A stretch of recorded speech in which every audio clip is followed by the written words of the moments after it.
The emergency sirens wailed across the Galactic Council's homeworld as Ambassador Thayerl rushed through the crystal corridors of the Central Senate building. His blue translucent skin had turned pale with fear, and his forearms trembled as he clutched the data tablet containing the latest battle reports. The news was worse than anyone had imagined. Thayerl burst into the emergency session chamber where representatives from 47 different worlds sat in stunned silence. The holographic display in the center showed a three-dimensional map of the galaxy with red zones spreading like an infection across 17 star systems. Each red zone represented a world consumed by the Craven swarm. Elder Koth from the Dillian Republic spoke first, his feathered crest drooping with exhaustion. The Craven have broken through our defensive lines at Proxima 7, our combined fleet of 300 ships could not stop them. They are not warriors, they are a plague. Council leader Miran, a towering crystalline being whose body resonated with harmonic frequencies, vibrated with deep concern. How many survivors escaped? From Proxima 7? None, Thayerl whispered, his voice barely audible through the universal translator. The Craven do not take prisoners. They consume everything, the people, the animals, even the plant life. They strip worlds bare and leave behind empty husks. Representative Quen from the scholarly vegan territories raised her delicate hand. What about diplomatic contact? Surely any intelligent species can be reasoned with. Admiral Neth of the Centaurian Navy let out a bitter laugh that sounded like wind chimes in a storm. We tried communication for 6 months. The only response we received was an increase in their attack frequency. They do not negotiate, they do not retreat, they do not show mercy. They are pure predators. The chamber fell silent as the weight of their situation settled over them. For 3,000 years, the Galactic Council had maintained peace through diplomacy, trade agreements, and mutual cooperation. War was a concept so foreign to most member species that they had no word for it in their languages. Dr. Zilek, the Council's leading xenobiologist, activated a new holographic display showing detailed scans of Craven physiology. Based on our limited observations, the Craven appear to be evolved for nothing but warfare. Their exoskeletons can deflect our standard energy weapons. Their reflexes are faster than our targeting systems, and they reproduce at an alarming rate. Each soldier drone is approximately 3 meters tall and possesses natural weapons that can tear through reinforced hull plating. What about their technology? Asked Thayerl. That is the most disturbing aspect, Dr. Zilek replied. They do not build ships in the traditional sense. Their vessels appear to be grown, living creatures that serve as both transportation and weapons. Our scientists believe the Craven have achieved a form of biological engineering that exceeds our understanding. The debate continued for hours as representative after representative shared reports of failed defensive strategies. Chemical weapons had no effect on the Craven's biology.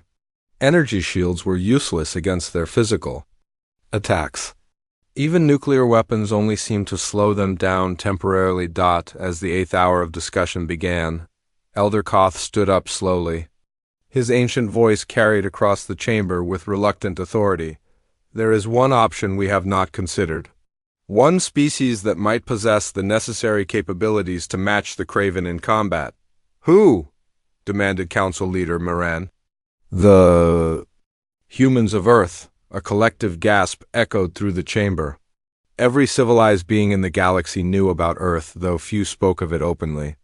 The planet was classified as a Class 12 death world, a designation reserved for worlds so hostile that they were considered uninhabitable by galactic standards. Representative Quen's voice shook with disbelief. Elder Koth, you cannot be serious. Earth is a nightmare world where the atmosphere itself is toxic to most species. The gravity would crush our bones, the radiation levels would kill us within hours, and the native life forms are all predators. Exactly. Elder Koth replied grimly. A world that produces only predators might be the only place that could produce beings capable of fighting the Craven. Thayerl accessed his data files on Earth's inhabitants. The humans achieved spaceflight approximately 200 years ago. Their radio transmissions suggest a species obsessed with warfare and violence. They have fought continuous conflicts throughout their recorded history. Are you suggesting we contact barbarians? Admiral Neff asked in horror. I am suggesting we contact survivors, Elder Koth answered. Every other species in this galaxy evolved on peaceful worlds where cooperation ensured survival. Humans evolved on a planet where everything was trying to kill them. They learned to fight back. Dr. Zilek brought up new data on his scanner. According to our long-range observations, human physiology is remarkably similar to the Craven in terms of physical durability. They possess dense bone structures, powerful musculature, and redundant organ systems that suggest evolution under extreme survival pressure. The chamber erupted in heated debate. Some representatives argued that contacting humans would be like inviting one monster to fight another. Others pointed out that traditional methods had failed completely against the Craven Advanced Dot as the arguments raged. A new alarm sounded throughout the building. Therill received an urgent transmission on. His personal communicator and his skin turned completely white with terror. The Craven have launched a massive fleet toward the core worlds, he announced to the silent chamber.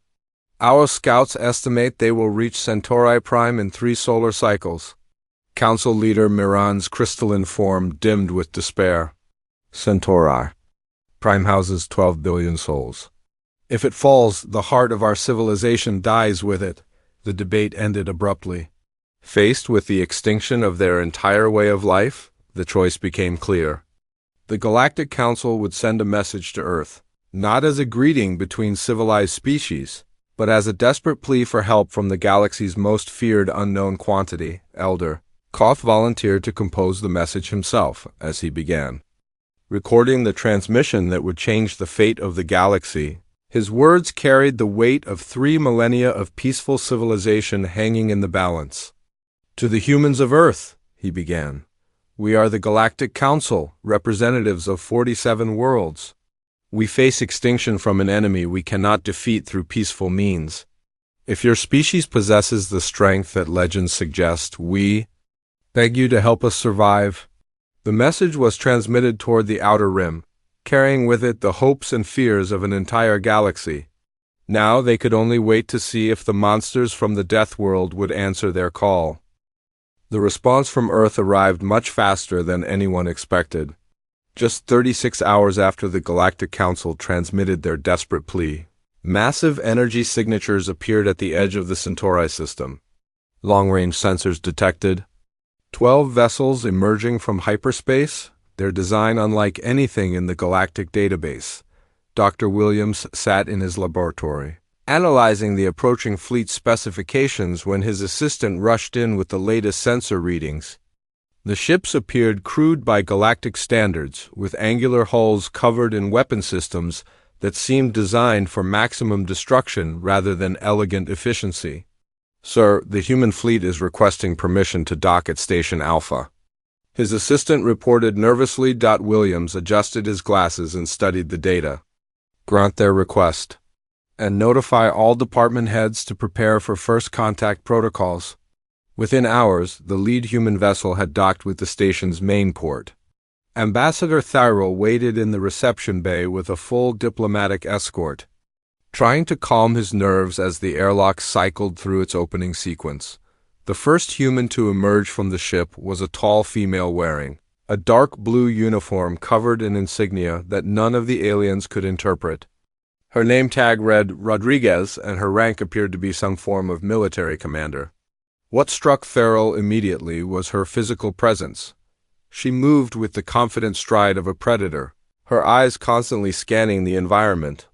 For potential threats, behind Rodriguez came 5 more humans, each one displaying the same alertness and physical density that marked them as products of a high-gravity world. Their muscles were clearly defined even beneath their uniforms, and their bone structure appeared far more robust than any species the Council had encountered. Ambassador Therill, Rodriguez spoke in heavily accented Standard Galactic, her voice carrying an edge that made several alien observers step backward instinctively.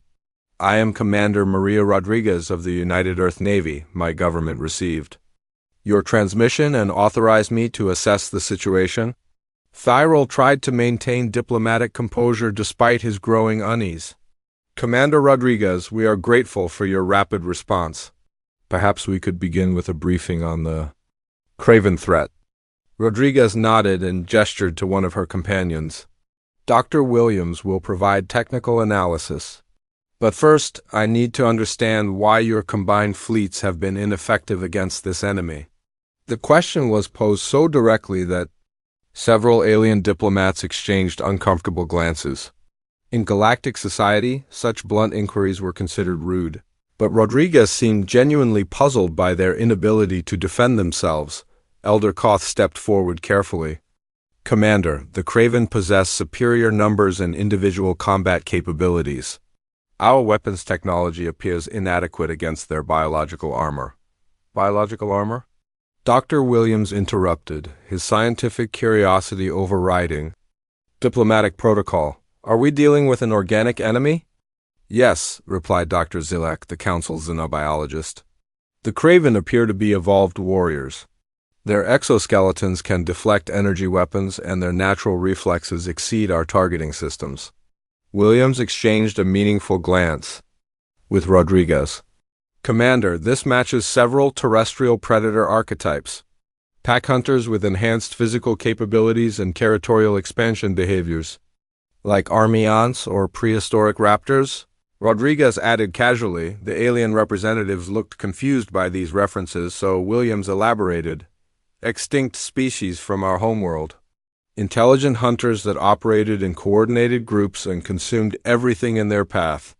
Earth's evolutionary history includes numerous examples of such predators. Admiral Neff of the Centauran Navy spoke up hesitantly.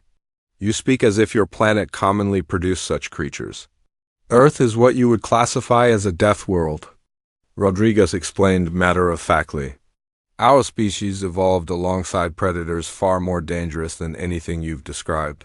Survival required becoming better hunters than everything else on the planet. The casual way Rodriguez discussed predation and violence sent ripples of shock through the assembled diplomats. These humans spoke of warfare as naturally as breathing, treating lethal combat as a routine aspect of existence. Dr. Williams activated his portable scanner and began analyzing the Craven biological data. Based on these specifications, I can identify several potential weaknesses. Their exoskeleton design suggests vulnerability to kinetic impacts rather than energy weapons. Their pack behavior patterns indicate predictable tactical responses. You can determine their weaknesses from sensor data alone? Dr. Zilek asked in amazement. Doctor, my species has been studying predator behavior for millions of years, Williams replied. It was necessary for survival. The Craven remind me of creatures we successfully hunted to extinction on Earth. The implications of that statement hit the alien observers like a physical blow.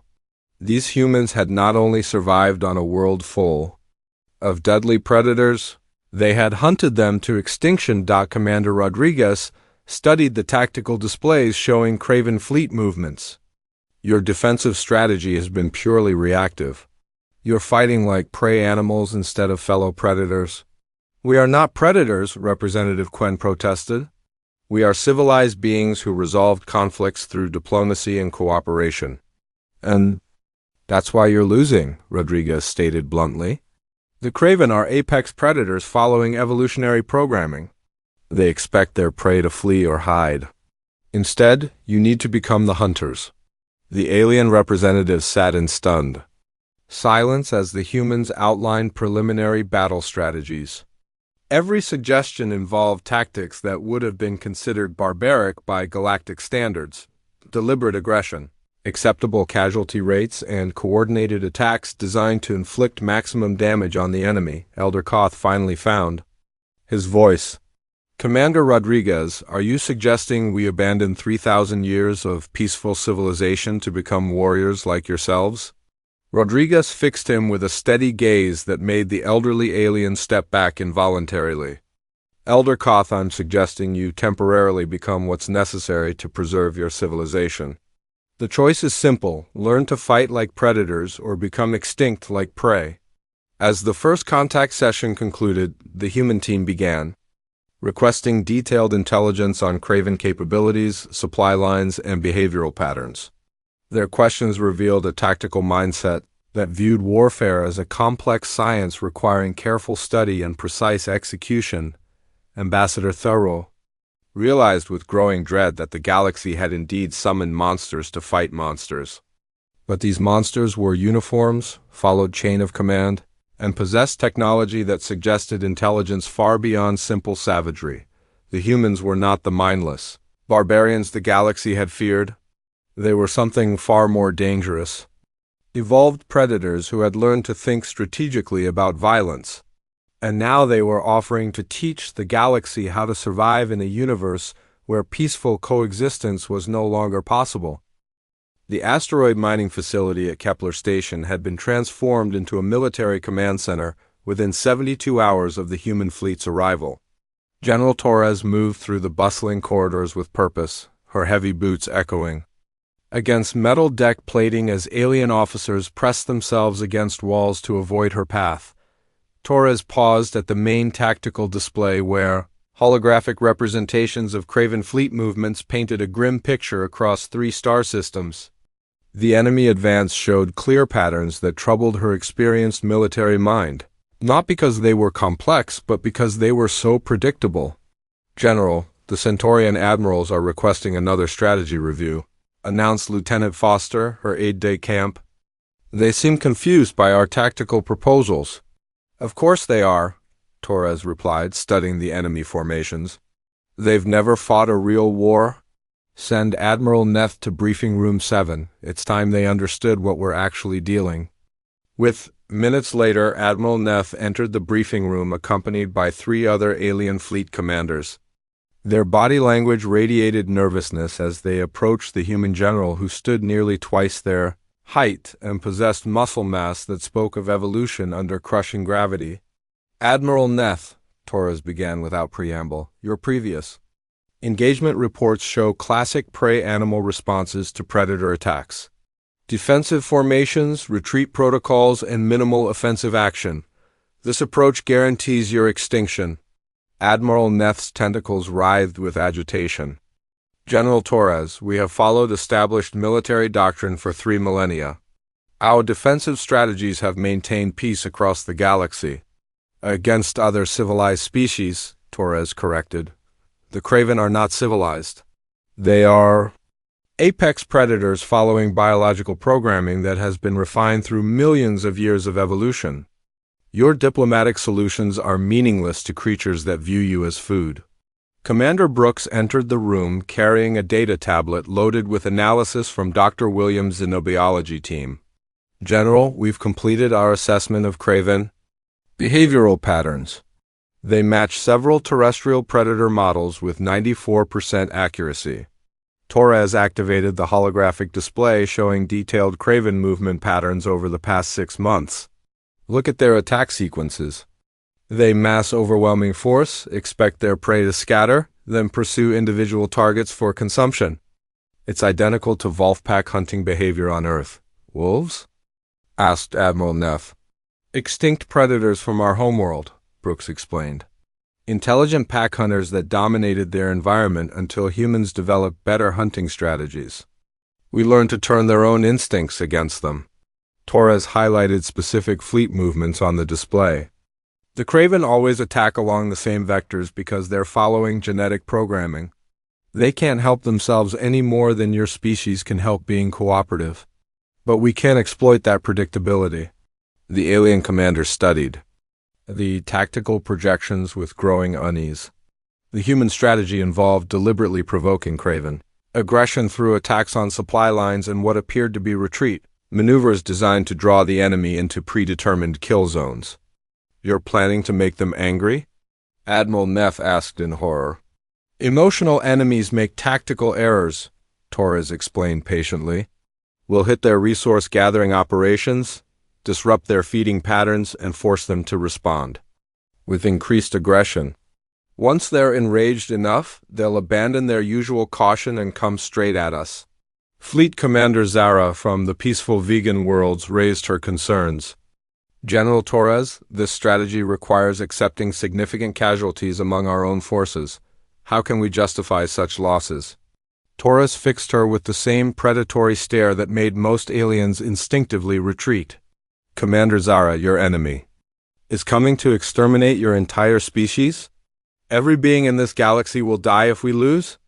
How do you justify not accepting casualties to prevent total extinction?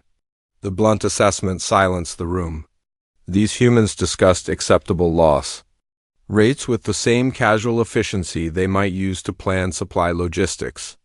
It was a mindset so foreign to galactic civilization that most species had no framework for understanding it. Dr. Williams arrived with the latest intelligence reports on Craven physiology and fleet capabilities.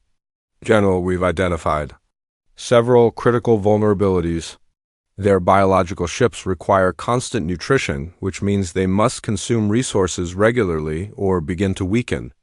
Their armor is excellent against energy weapons, but vulnerable to kinetic impacts at specific joint locations. Recommendations? Torres asked. Target their supply lines first, force them into extended combat without adequate feeding opportunities. Their effectiveness will decrease significantly after 72 hours of continuous engagement. For direct combat, use projectile weapons aimed at mobility joints rather than center mass. Admiral Neff studied the data with growing amazement. Dr. Williams, how did you determine these weaknesses so quickly? Our scientists have studied Craven remains for months without reaching such conclusions. Williams adjusted his scanner and brought up comparative biological models. Admiral, my species has been hunting similar creatures for millions of years. We know how to kill things that are bigger, stronger, and faster than we are. It's how humans survived long enough to develop technology. The preparation phase continued around the clock as human military engineers worked alongside alien technicians to modify weapon systems and defensive installations. The humans approached war with an efficiency that disturbed their alien allies. While simultaneously impressing them with its effectiveness, Lieutenant Foster coordinated supply requisitions with alien logistics officers who struggled to understand human requirements. We need enough ammunition for continuous combat operations lasting 2 weeks minimum, she explained to a bewildered Centaurian quartermaster. 2 weeks of continuous fighting? The alien asked in shock.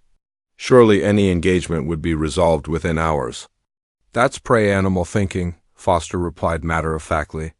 Predators can fight for days when defending territory or competing for resources. We need to be prepared for extended combat if we want to break their will to fight. As the final preparations concluded, General Torres assembled the combined alien fleet commanders for one last briefing. The holographic display showed the approaching Craven swarm, millions of bioships, converging on the core worlds like a living tide of destruction? In 48 hours, the Craven will arrive at the outer defense perimeter, Torres announced.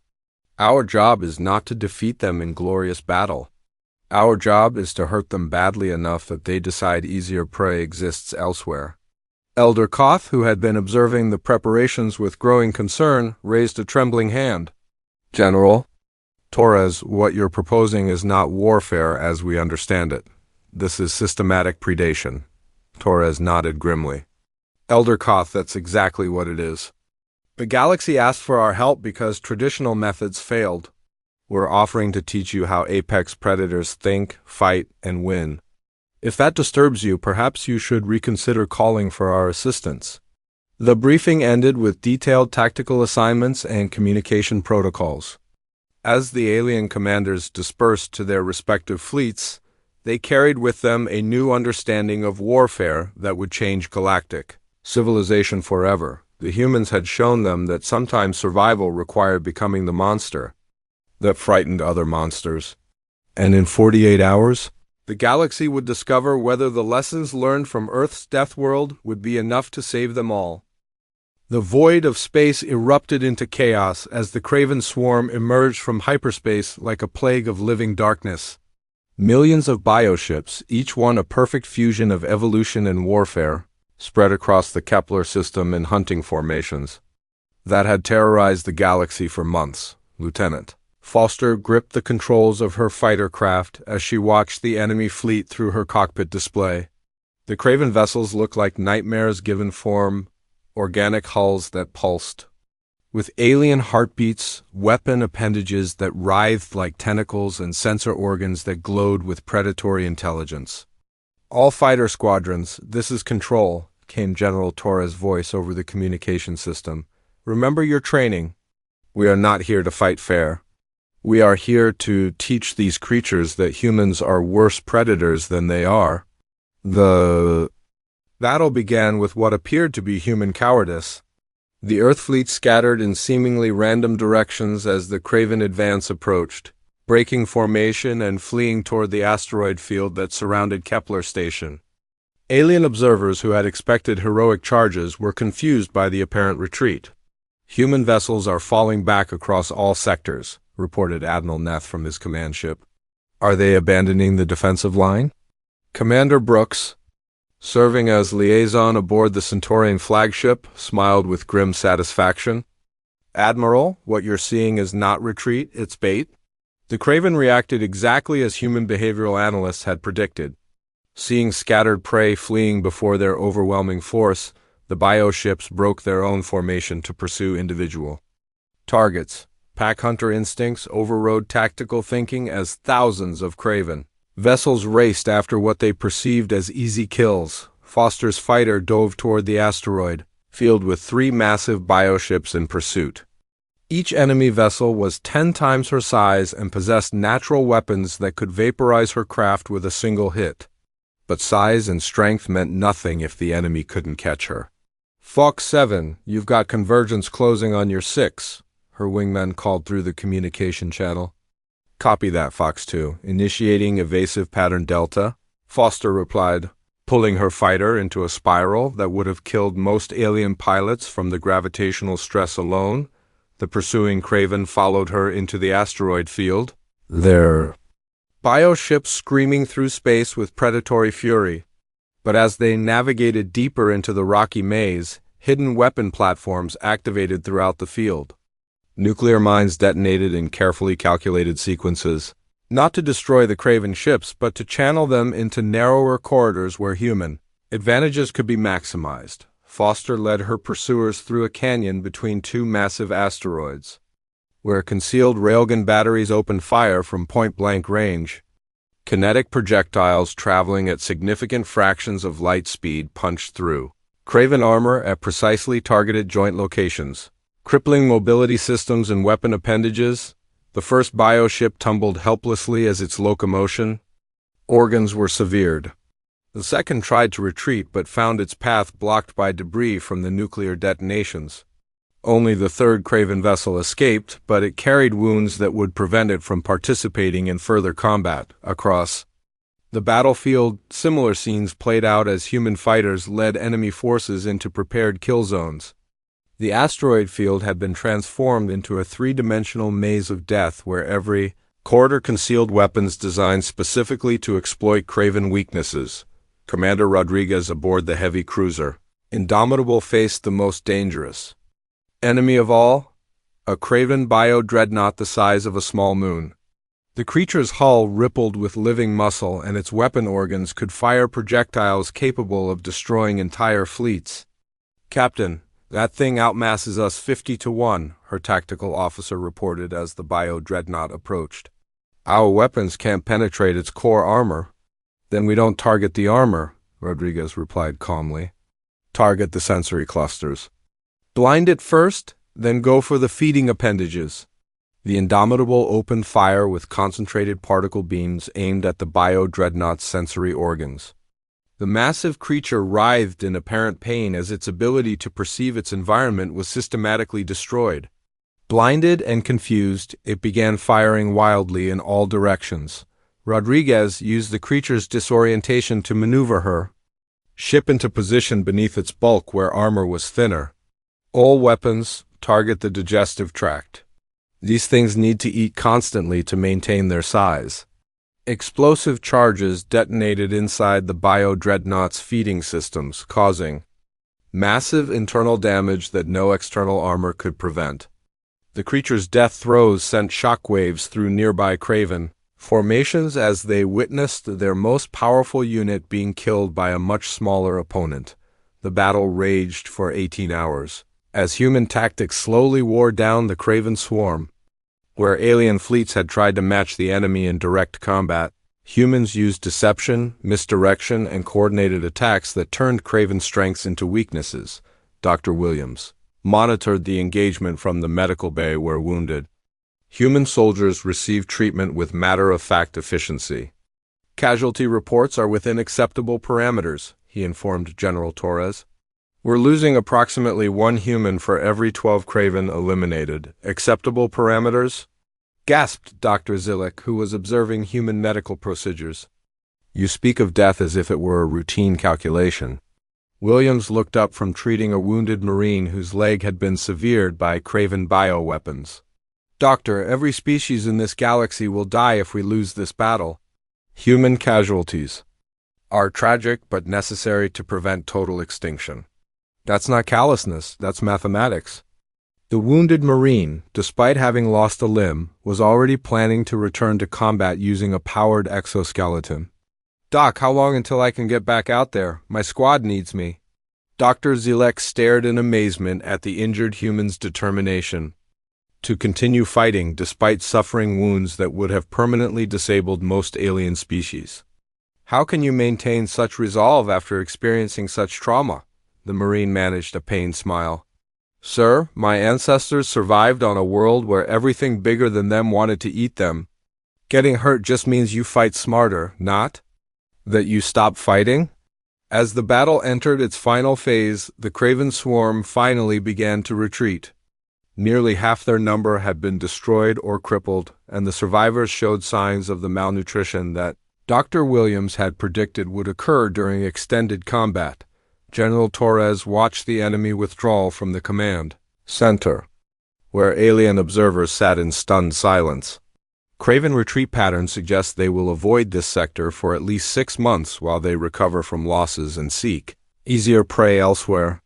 Admiral Neth approached the general with visible confusion and fear. General Torres, I witnessed something today that challenges everything I believed about warfare and civilization.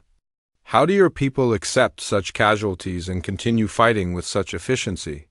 Torres considered the question carefully before responding. Admiral, your species evolved on worlds where cooperation meant survival. You learned that life is precious and should be preserved at all costs. Humans evolved on a planet where everything was trying to kill us.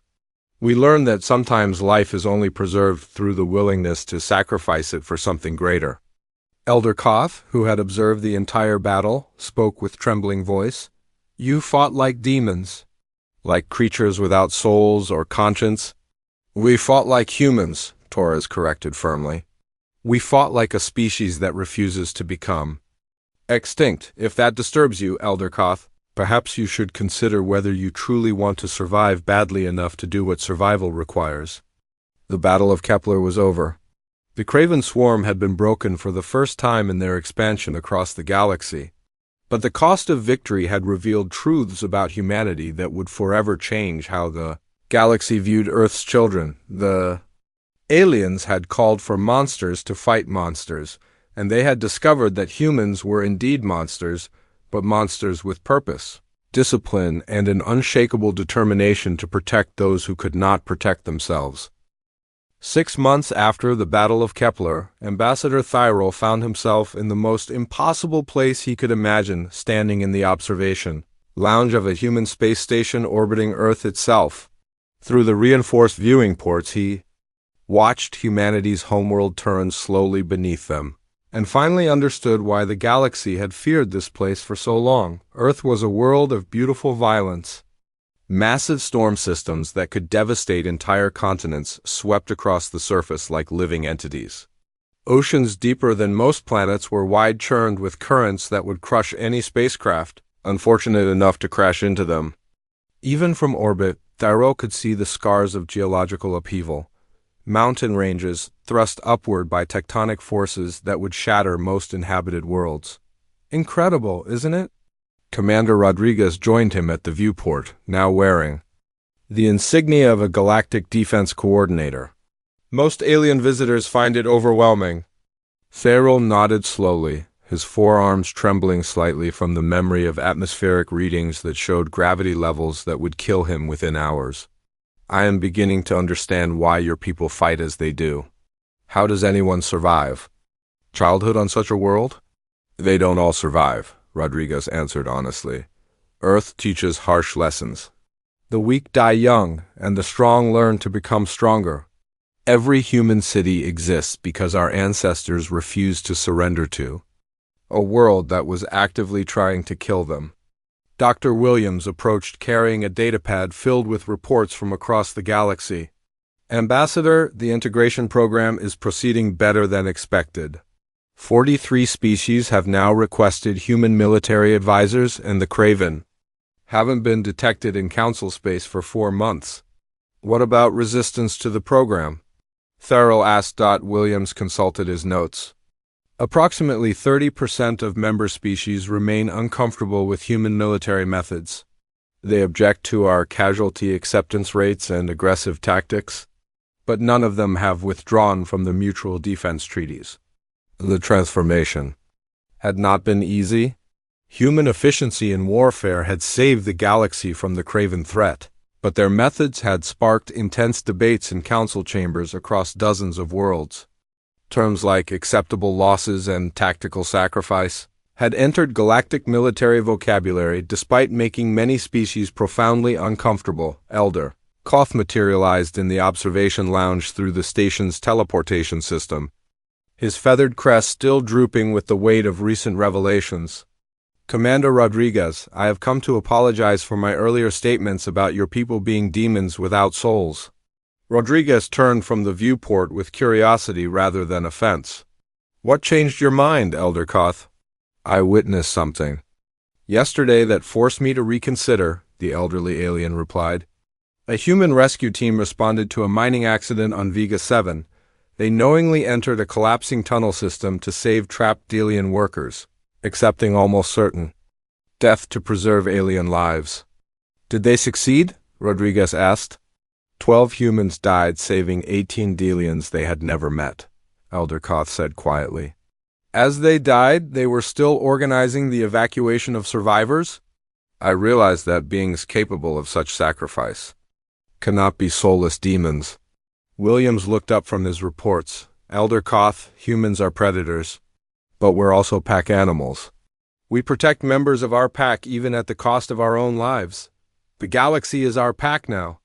The conversation was interrupted by an urgent communication from the station's command center. Lieutenant Foster's voice came through the speakers with barely controlled excitement.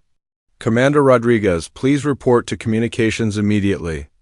We're receiving surrender offers from 3 different hostile species. Rodriguez and her companions hurried to the communications center where tactical displays showed the current state of galactic affairs. The surrender offers were coming from aggressive species that had been expanding into Council territory for years before the Craven crisis. Sir, the raider clans of the Outer Rim are requesting immediate peace negotiations, Foster reported. Their message specifically mentions fear of human retaliation for their previous attacks on Council worlds. They're afraid of us? Thyral asked in amazement. Word spreads quickly in this galaxy, Williams observed. 3 months ago, nobody had heard of humans. Now every predator species knows that Earth produces warriors capable of breaking the Craven swarm. Additional reports flooded in from Council intelligence networks. Pirate fleets were abandoning their hunting grounds. Territorial disputes were being resolved through negotiation instead of conquest, and several aggressive species had voluntarily joined the Council's mutual defense pacts. They think we're going to hunt them down, Rodriguez realized with sudden understanding. They're treating us like the apex predators we apparently are. Elder Koth activated the main display to show current galactic political maps. The transformation has been remarkable. For the first time in recorded history, aggressive expansion has essentially ceased throughout known space. The mere possibility of human military intervention has deterred conflicts across dozens of sectors. Dr. Zillick's voice came through the communication system from his research station on the planet's surface. I have completed my analysis of human evolutionary development. Commander Rodriguez, your species represents something unprecedented.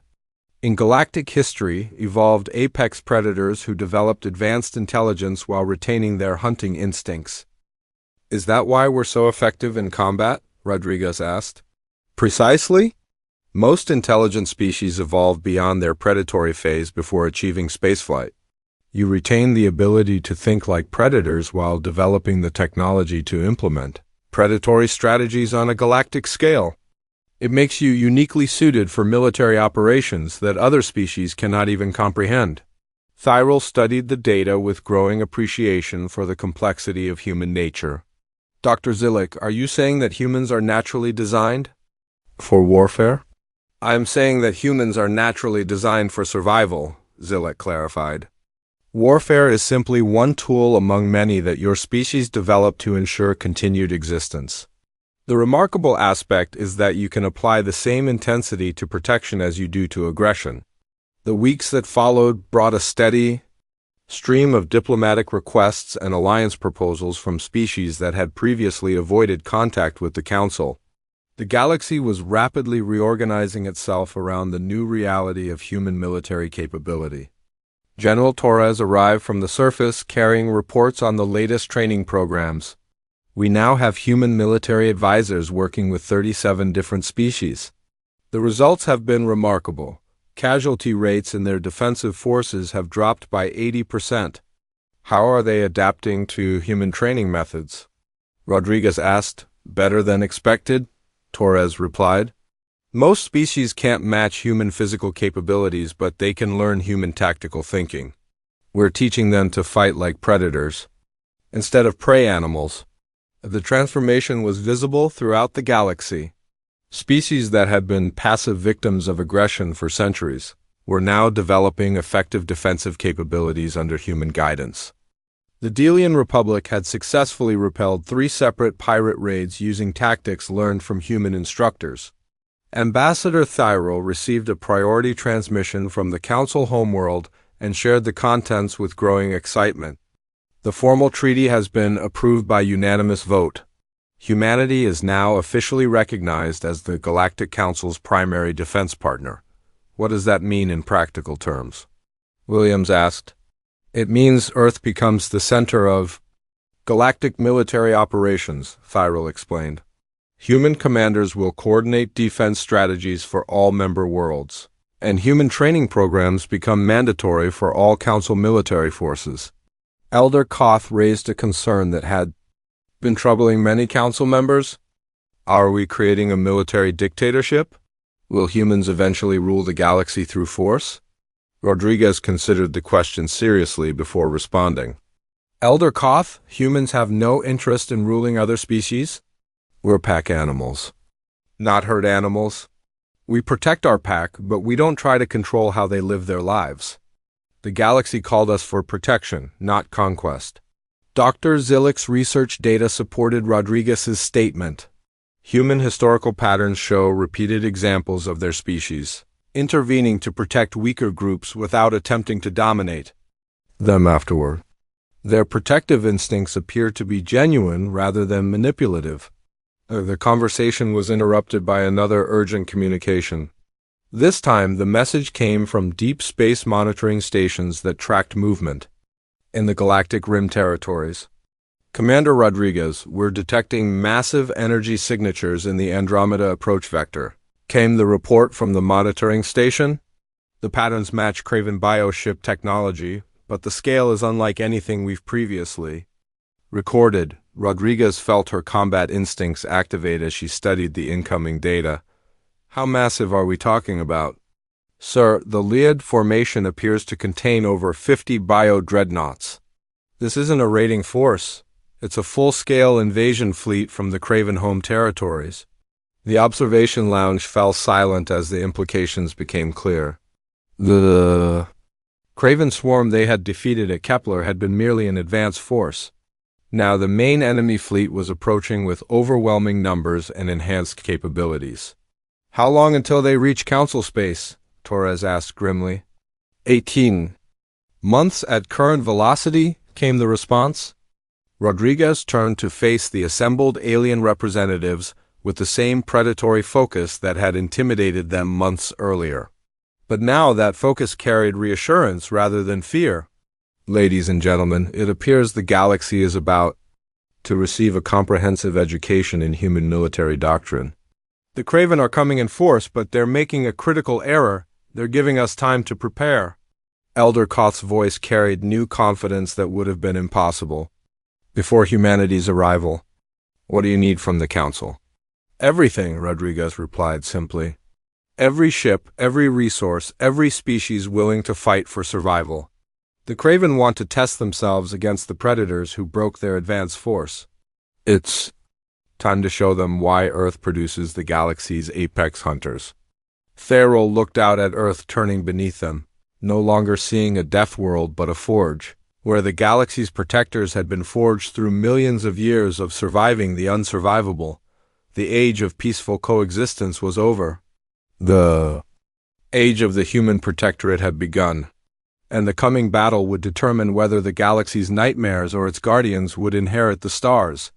For the first time since the crisis began, the assembled alien representatives felt something they had never experienced before: confidence in the face of existential threat. The Deathworlders had answered their call for aid, and now the galaxy would discover what happened when evolved apex predators decided to go to war.